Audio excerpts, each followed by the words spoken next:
الحمد لله وكفى والصلاة والسلام على خاتم الأنبياء سيدنا وحبيبنا محمد المصطفى وعلى آله المجتبى وأصحابه النجبى. اللهم صل على سيدنا محمد النبي الأمي الهاشمي وعلى آله وأصحابه نجوم الهدى. أما بعد فقد قال الله تبارك وتعالى في القرآن المجيد والفرقان الحميد: أعوذ بالله من الشيطان الرجيم. بسم الله الرحمن الرحيم. إذ قال لقمان لابنه يا بني لا تشرك بالله إن الشرك لظلم عظيم. قال النبي صلى الله عليه وسلم: لا تشرك بالله إن قتلت أو حرقت أو كما قال رسول الله صلی اللہ علیہ وسلم. برادران اسلام، سب مل کر درود شریف پڑھیں جو نماز میں پڑھتے ہیں. زور کی کوئی ضرورت نہیں، ایسا پڑھنے کے سارے پڑھیں تاکہ درود شریف پڑھنے سے اللہ کی رحمت برستی ہے اور بولنے والے کو بھی اللہ توفیق دیتے ہیں. پہلے درود شریف پڑھیں اور درود شریف کے بعد اللہ تبارک و تعالیٰ کا شکر ادا کریں. دیکھیں نا جی، آج کی دنیا میں کسی وزیر کو ملنا ہو تو مشکل ہے، کسی امیر کو ملنا ہو تو مشکل ہے. کئی دن کی محنتوں کے بعد اگر ملاقات ہو بھی جائے تو کہتے ہیں ہاں جی بتائیں کیا بات ہے، جائے میرے سیکرٹری سے بات کر لیں. اللہ کا کتنا بڑا شکر ہے کہ ہم اتنے گناہگار ہونے کے باوجود اللہ نے اپنے گھر سے ہمیں نہیں روکا. اللہ نے ہمیں اپنے گھر میں آنے کی توفیق عطا بخشی ہے. اللہ تبارک و تعالیٰ نے کعبۃ اللہ کی زیارت نصیب کی ہے، جس پر نظر پڑے تو آدمی کے گناہ معاف ہو جاتے ہیں. اور سب سے پہلی نظر جب آدمی اپنے ملک سے آتا ہے اور باہر سے پہلی نظر کعبۃ اللہ پہ پڑتی ہے تو جو بھی دعا مانگے گا انشاءاللہ وہ قبول ہوگی. اللہ تبارک و تعالیٰ اس دعا کو قبول فرما دیتے ہیں. اور یہ اتنا بڑا عظیم گھر ہے، وہ اللہ نے ہمیں وہاں بھی آنے کی توفیق دی. پھر اللہ نے ہمیں توفیق اپنا طواف کرنے کی بھی توفیق عطا فرمائی اور مقام ابراہیم پہ اللہ نے نماز ادا کرنے کی بھی توفیق عطا فرمائی. ہر اس پہ کہتے جائیں الحمدللہ الحمدللہ. اسی طرح اللہ نے ہمیں حتیم میں بھی نماز پڑھنے کی توفیق عطا فرمائی. اللہ نے ہمیں صفا مروہ دوڑنے کی بھی توفیق عطا فرمائی. اللہ تبارک و تعالیٰ نے مشاعر مقدسہ کی حاضری بھی نصیب فرمائی. تو یہ سب اس کی اتنی بڑی نعمتیں ہیں کہ ہم اگر ساری زندگی بھی شکر ادا کریں تو شکر ادا نہیں کر سکتے. ایک بزرگ تھے، وہ ساری دنیا کو چھوڑ کے دریا کے اندر ایک جزیرہ تھا، وہاں جا کے بیٹھ گئے. اللہ تبارک و تعالیٰ نے اس بندے کے اخلاص کی وجہ سے وہاں ایک انار کا درخت پیدا کر دیا اور اس کے بعد وہاں ایک خالص چشمہ پانی کا بھی جاری کر دیا. تو وہ روزانہ اسے ایک انار کھا لیتے تھے اور پانی پی لیتے تھے اور پھر اللہ کے ذکر میں مشغول رہتے تھے اور کوئی کام ہی نہیں تھا ماں سوا اللہ کے ذکر اور شکر کے. اور پتہ ہے یہ انہوں نے 500 سال تک اس طرح اللہ کی عبادت کی، ایک دن نہیں، 2 دن نہیں، 500 سال کے بعد جب ان کی وفات ہوئی، اللہ تبارک و تعالیٰ نے اپنی رحمت سے حکم دیا کہ ان کو جنت کی محل دکھلاؤ جو اس کے لیے میں نے محفوظ کر رکھے ہیں، اور ان کے دکھلانے کے بعد یہ بھی فرمایا کہ ذرا اس کو جہنم کا نظارہ بھی کرواؤ، لیکن وہ اتنا دور ہو کہ اس کو تکلیف نہ ہو، لیکن یہ دیکھ لے کہ جہنم کیا بلا ہے اور اللہ نے مجھے کس چیز سے بچایا ہے اور کیا کی نعمتیں مجھے دی ہیں۔ تو اس کو جب قریب لے گئے تو وہ تو یکدم اس کو پیاس سے تنگ کر دیا، اتنی گرمی اور شدت کی گرمی اور جہنم کی گرمی، اللہ معاف کرے، جس کا اثر جو ہے 500 میل کے سفر سے آتا تھا۔ تو اب اس نے کہا کہ جی پانی، تو فرشتوں نے کہا بھی اللہ فرماتے ہیں کہ پانی تو تمہیں مل جائے گا، لیکن اس کے بدلے میں کیا دو گے؟ اس نے کہا یا اللہ آپ جانتے ہیں میرے پاس کیا ہے، وہی 500 سال جب میں عبادت کرتا رہا۔ تو فرشتوں نے کہا اچھا وہ دیتے ہو ایک گلاس کے بدلے میں؟ اس نے کہا جی ہاں دیتا ہوں، تو میں مر جاؤں گا۔ انہوں نے گلاس لے لیا، انہوں نے کہا تیری ساری عبادت کا شکر ایک گلاس کا بھی شکر نہیں ہو سکا، اور تم نے 500 سال کی قربانی شکرانے میں دے دی، تو خود اندازہ کرو کہ اللہ کی کس کس نعمت کا ہم شکر کر سکتے ہیں۔ اور پھر اللہ تبارک و تعالیٰ نے قرآن پاک میں فرمایا ہے کہ لَإِن شَكَرْتُمْ لَأَزِيدَنَّكُمْ وَلَئِن كَفَرْتُمْ إِنَّ عَذَابِي لَشَدِيدٌ۔ اللہ نے فرمایا تم اگر میری نعمتوں کا شکر کرو گے تو میں اور دوں گا، میں اور دیتا جاؤں گا، اور اگر تم نافرمانی کرو گے، کفران نعمت کرو گے، تو پھر میرا عذاب اور میری پکڑ جو ہے وہ بھی بڑی سخت ہے۔ تو اس لیے سب سے بڑی نعمت ہے شکر، لیکن یاد رکھو کہ شکر کیسے ہوگا، شکر کا کیا طریقہ ہے؟ تو اس کے لیے قرآن و حدیث کی روشنی میں علماء نے تحقیق کی ہے کہ شکر کرنے کے 3 طریقے ہیں۔ ایک تو ہے الشکر بالجنان، کہ آدمی دل سے شکر کرے، اور دوسرا شکر کیا ہے؟ شکر باللسان، زبان سے شکر کرے کہ الحمدللہ الحمدللہ الحمدللہ۔ اور تیسرا طریقہ کیا ہے کہ الشکر بالارکان، عمل کر کے شکر دکھائے کہ نماز پڑھ رہا ہے، نفل پڑھ رہا ہے، قرآن پڑھ رہا ہے، سب شکر ہے اللہ تبارک و تعالیٰ کی درگاہ کا۔ تو ہم جتنا ہی شکر کریں گے اتنا اللہ تبارک و تعالیٰ اپنی نعمتیں عطا فرمائیں گے، اور اتنا ہی ہمارے رزق و مال میں برکتیں ہوں گی۔ تو اس لیے حضرت لقمان نے اپنے بیٹے سے یہی فرمایا، وہ اس کی وجہ کیا ہے یاد رکھو کہ شکر اور شرک اکٹھے نہیں ہو سکتے۔ اگر مشرک ہوگا وہ شکر کیا کرے گا؟ اب مکے کے کافر جو تھے، مشرکین مکہ جو تھے، ان کو کون سی نعمت ہے جو اللہ نے نہیں دی؟ حرم ملا، کعبہ ملا، طواف کرتے تھے، حج کرتے تھے، صفا مروہ دوڑتے تھے، قربانی کرتے تھے، اضحیہ کرتے تھے، سب کا، لیکن اس کے باوجود بھی شرک۔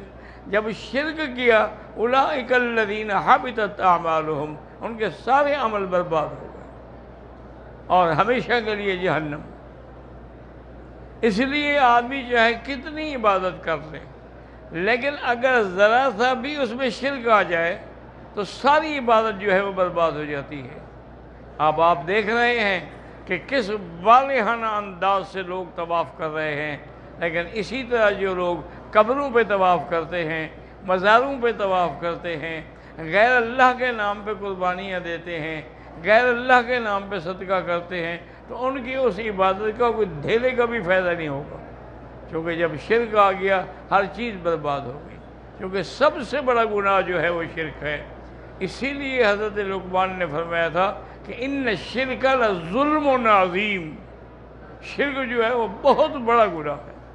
اور اسی طرح قرآن پاک میں آتا ہے انما المشرکون نجس فلا يقربوا المسجد الحرام بعد عامهم هذا، کہ شرک جو ہے یہ پلیتی ہے، اسی طرح حکم ہے کہ بلا تنکحوا المشرکات حتی یؤمن، اگر تم شادی کرنا چاہو تو کسی مشرکہ عورت سے نہ کرنا جب تک کہ وہ ایمان نہ لے آئے۔ تو مشرکہ عورت سے شادی کرنا بھی منع ہے، مشرکہ کے ساتھ زندگی گزارنا بھی منع ہے۔ شرک ایک ایسی بلا ہے، اسی لیے حضور پاک نے فرمایا کہ لا تشرکوا باللہ، اور اپنے ایک صحابی سے فرمایا لا تشرک باللہ ان قتلت او حرقت، چاہے تمہیں جلا دیا جائے، چاہے تمہیں ٹکڑے ٹکڑے کر دیا جائے، لیکن اللہ کے ساتھ کسی کو شریک نہ کرنا۔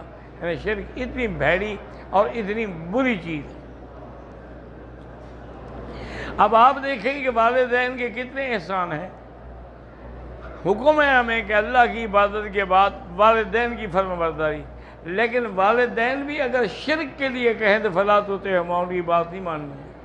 شرک ایسی گندی چیز ہے، اور اللہ تبارک و تعالی ہر مسلمان کو، ہر کلمہ پڑھنے والے کو، ہر حج پہ آنے والے کو اس وبا سے، اس عذاب سے، اس بلا سے نجات دلائے۔ اب انشاءاللہ چونکہ حج کا تو حج میں آپ کیا کہتے ہیں کہ لبیک اللہم لبیک لا شریک لک لبیک۔ تو حج کا خلاصہ کیا ہے کہ شرک سے بچ جاؤ، اللہ تبارک و تعالیٰ کے ساتھ کسی کو شریک نہ بنائیں، خالص عبادت اللہ کے لیے ہو، نماز ہو، روزہ ہو، حج ہو، زکوٰۃ ہو، اللہ کے لیے ہو، تو اس کے اندر انشاءاللہ برکتیں بھی ہیں، اور اس کے اندر بہت بڑے انعامات دنیاوی بھی ہیں اور انعامات اخروی بھی ہیں۔ ایک آدمی نے حضرت موسیٰ علیہ السلام سے کہا، وہ ان کے دور کا ان کا صحابی تھا، اس نے کہا حضرت مجھے اللہ نے اتنا دولت دی ہے، پیسہ دیا ہے، مال دیا ہے کہ میں اب سنبھال بھی نہیں سکتا، لہذا اللہ کو میری طرف سے درخواست کریں کہ اب مجھے اور کچھ نہ دیں، جو انہوں نے دے دیا یہ بہت ہے۔ حضرت موسیٰ علیہ السلام نے عرض کیا کہ یا اللہ میرا بندہ کہتا ہے کہ مجھے اتنا آپ نے دے دیا ہے، اب میرا سنبھالنا مشکل ہو گیا ہے، تو آپ اس کو دینا بند کر۔ تو حضرت موسیٰ علیہ السلام کو اللہ نے فرمایا میرے تم پیغمبر ہو، کلیم اللہ ہو، اس کو کہہ دو کہ تم شکر کرنا بند کر دو تو ہم دینا بند کر دیں گے۔ جب تک تم میرا شکر کرتے رہو گے میں کیوں بند کروں؟ میرا تو یہ فیصلہ ہے کہ لئن شکرتم لأزیدنکم، جتنا شکر کرو گے میں اور بڑھا دوں گا۔ ہاں تم شکر کرنا چھوڑ دو تو ہم اپنی نعمت دینا جو ہے وہ بھی چھوڑ دیں گے۔ تو اللہ تبارک و تعالی ہمیں شرک سے، ہر قسم کے کفر سے، ہر قسم کے بخل سے نجات عطا فرمائے۔ اب اسی طرح دیکھیں کہ اللہ کے قرآن میں ہے، یعنی یہ جو چیزیں ہم الحمدللہ پیش کرتے ہیں وہ دوڑے نہیں ہوتے، وہ کسی پیروں کے بیانات نہیں، بلکہ اللہ کا قرآن و حدیث ہوتا ہے۔ اللہ تبارک و تعالی نے اپنے قرآن مقدس میں کون سی ایسی چیز ہے جس کی ہمیں ہدایت نہیں کی، جس کا ہمیں اللہ کی طرف سے ہدایت نہیں ملی ہے؟ ہر چیز شروع اہدنا الصراط المستقیم سے ہوتا ہے۔ تو اس لیے اللہ تبارک و تعالی ہمیں شکر کرنے کی بھی توفیق عطا فرمائے، اور جتنے دن یہاں رہیں مکہ مکرمہ میں زیادہ سے زیادہ تلاوت قرآن کریں، زیادہ سے زیادہ، اور عمرہ کرنا بھی جائز ہے، کوئی منع نہیں ہے، مسجد عائشہ سے کریں یا جیرانہ سے کریں، کوئی منع نہیں ہے، لیکن مثلا 2 گھنٹے لگتے ہیں عمرے میں، تو اگر 2 گھنٹے طواف کرتے رہیں تو یہ زیادہ ثواب ہے، کیونکہ عمرے میں آپ باہر جائیں گے، طواف میں آپ کعبے کے قریب ہوں گے، تو جتنا کعبے کے قریب ہوں گے اتنی ثواب زیادہ ہوگا، اتنی نعمتیں اور زیادہ ملیں گی۔ تو اس لیے کوشش کریں کہ جتنا دن اللہ رہنے کا موقع دے طواف کرنے کی کوشش کریں، اور اسی طرح یہ بھی دیکھ لیں کہ طواف کے بعد جو دوسری عبادت مکے میں کی جائے وہ ہے تلاوت قرآن، کیونکہ قرآن اترا مکے میں ہے۔ سب سے پہلے اللہ کا قرآن جو ہے وہ جبل نور جو ہے، اس غار حرا جو ہے اس کے اندر اترا ہے، تو اس لیے قرآن کو اور اللہ کے حرم کو آپس میں ایک مناسبت ہے، ایک تعلق ہے۔ جتنا آپ قرآن پڑھیں گے اتنا ہی انشاءاللہ اللہ کی نعمتیں بھی ملیں گی اور ایمان بھی تازہ ہوگا۔ ہمارے بزرگ تھے ایک مولانا الیاس صاحب، وہ الحمدللہ ہم نے بڑا اچھا وقت کٹھے گزارا ہے۔ وہ مجھے کسی نے کہا، انہوں نے خود نہیں کہا، مجھے کسی نے کہا کہ یہ روزانہ ایک قرآن کا ختم کرتے ہیں۔ میں نے کہا بڑی بات ہے بھئی، یہ بوڑھا آدمی ہے، ہم جوان آدمی بھی 5 سپارے پڑھنے کے بعد عقل جواب دے جاتی ہے۔ جمعہ رات میں نے ان کو کہا، میں نے کہا حضرت یہاں تو اب شہر میں گرمی ہے بے حد، تو باہر کا موسم ٹھنڈا ہوتا ہے، مینا کا، عرفات کا، مزدلفہ کا، چونکہ ادھر سے طائف قریب ہے، حدہ قریب ہے، وہ ٹھنڈ آتی ہے۔ میں نے کہا حضرت وہاں چلتے ہیں، رات وہیں رہیں گے، کھانا وغیرہ سامان لے جاتے ہیں ساتھ۔ انہوں نے کہا ٹھیک ہے۔ تو ہم نے چیزیں جو جو دل کرتا تھا کہ زیتون ہے، جبنہ ہے، روٹی ہے، طحینہ ہے، حلاوہ ہے، فلاں ہے، سب لے لیا، اور گاڑی میں بیٹھے تو وہ پڑھ رہے تھے قرآن شریف، میں چپ کر کے بیٹھا رہا، میں نے کہا میں بولتا نہیں ہوں۔ یہاں سے جب گاڑی چلی اور مینا میں پہنچے تو 7 پارے پڑھ چکے تھے ماشاءاللہ۔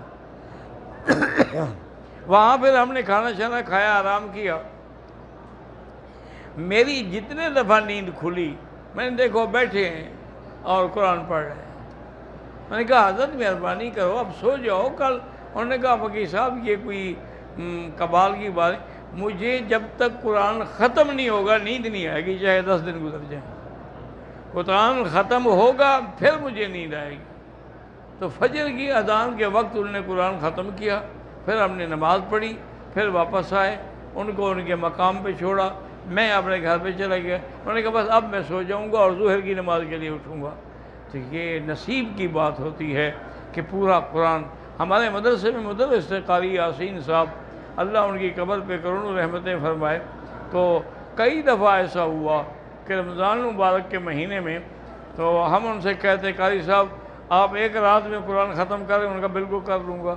تو وہ جناب عشاء کے بعد تراویح میں قرآن شروع کرتے، ساری سے پہلے قرآن ختم، اور سارے قرآن پاک میں ایک لفظ کی بھی غلطی نہیں آتی تھی، حالانکہ پیچھے کم سے کم 30-40 حافظ کھڑے ہوتے تھے۔ اس لیے بہرحال، لیکن یہ بعض لوگ ایسے ہیں جو قرآن کا ایک پارہ بھی نہیں پڑھ سکتے، کیونکہ قرآن پڑھنے کا معنی کیا ہوتا ہے کہ تم اللہ سے باتیں کر رہے ہو، کیونکہ قرآن اللہ کا کلام ہے نا۔ جب اس میں ہے کہ اللہ نے یہ فرمایا تو اللہ سے بات ہو رہی ہے نا۔ تو اس لیے جتنے دن اللہ نصیب کرے قرآن پاک کی تلاوت کریں، درود شریف پڑھیں، اور جن کے رزق میں تنگی ہو وہ استغفار کریں۔ استغفار جتنا ہو سکتا ہے آپ روزانہ 2000 دفعہ استغفر اللہ الذی لا الہ الا هو الحی القیوم واتوب الیہ، استغفر اللہ ربی العظیم من کل ذنب واتوب الیہ، استغفر اللہ، جیسے بھی ہو سکے پڑھیں، دیکھیں کہ کیسے اللہ اپنی رحمت سے رزق کے دروازے کھولتے ہیں۔ ربنا تقبل منا انک انت السمیع العلیم۔